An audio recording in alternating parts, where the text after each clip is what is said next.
Қайырлы күн достар, бүгін ең оңай дайын болатын манный кашаның рецептісімен бөлісемін. Егер каналым ұнап жатса, тіркеліп, лайк басуды ұмытпаңыздар. Ең алдымен 2 стакан қайнап тұрған кипяток, 1 стакан сүтті қайнатып аламыз.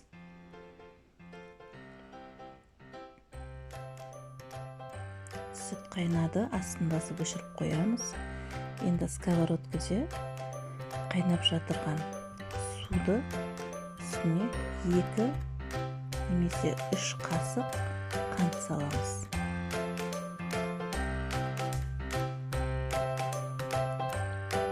Оны өзі араластырып жібереміз.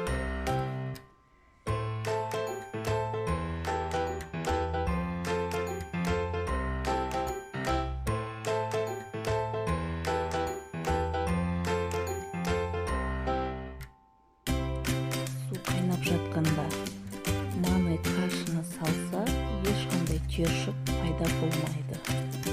Сол үшін ешқандай да қорықпай манный кашаны саламыз.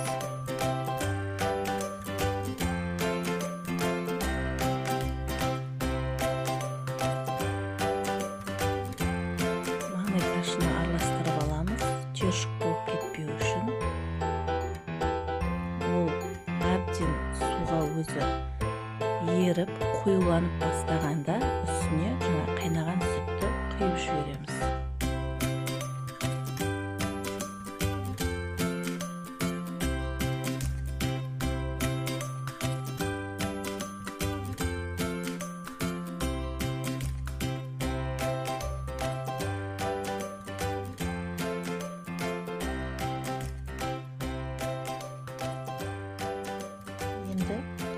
Кашаның қоюланғанын күтеміз.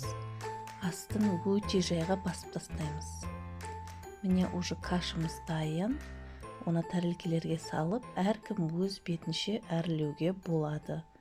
Сары май салып, сосын кептірілген жемістер салып, балаларға ұсынсаңыздар болады. Өте дәмді манный каша. Балаларды қызықтыру үшін осындай заттарды салған жөн.